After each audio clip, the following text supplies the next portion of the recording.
Ecco qua la banda della Folgore e subito dietro la bandiera di guerra. 34esimo raduno nazionale dei Fanti. Nel cuore di Vittorio Veneto hanno sfilato in 30.000, una manifestazione colma di emozioni. Insieme a noi, hanno detto, ci sono 480.000 caduti, un raduno della memoria e del centenario della fine della Grande Guerra. Dal palco, il grazie del sindaco Roberto Tonon. E un grande servizio avete reso e rendete voi Fanti di ieri e di oggi alla nostra città e al nostro paese. Un servizio che in questo raduno diventa sacrario palpitante della memoria. Presenti numerose autorità, il prefetto Laura Lega ed il presidente della regione Luca Zaia e tanti cittadini. Il ricordo dei caduti, il ricordo dei valori come orgoglio, fedeltà e obbedienza nelle parole del presidente nazionale sodalizio Fanti, Gianni Stucchi. Non hanno speso parole, tempo, sogni, speranze, hanno dedicato la vita.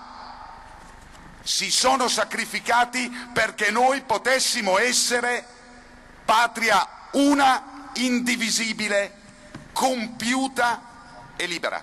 Uomini spesso senza nome, senza una lapide dove potesse essere inciso un ricordo. Non c'è bisogno che noi conosciamo i loro nomi, come dicono.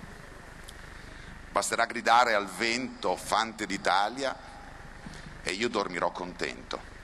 Questo è lo spirito del Fante, questo è lo spirito degli uomini e delle donne di oggi. La sfilata fra l'emozione ed il rispetto di un corpo che tanto fa per il nostro paese. A ricordarlo il comandante delle forze operative Nord, generale di Corpo d'Armata, Paolo Serra.